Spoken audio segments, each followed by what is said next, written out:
Hello everyone, today I will show you how to rotate video in DaVinci Resolve. And here's how it is done. Steps 1. Import your video. Open DaVinci Resolve and create a new project. Import your video into the media pool. 2. Add a video to the timeline. Drag the video to the timeline. 3. Select the video clip. Click on the video clip in the timeline to select it. 4. Open the inspector.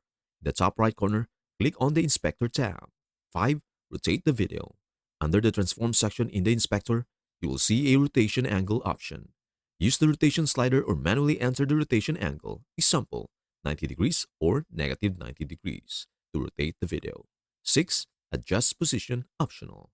You can also adjust the position and scale settings to fit the rotated video properly in the frame. And that is everything you need to know about how to rotate video in DaVinci Resolve. Before we end, may I humbly ask you a favor? Please do like, share, and subscribe to our channel. This means the world to us. Thank you so much for watching. We hope to see you in our next video.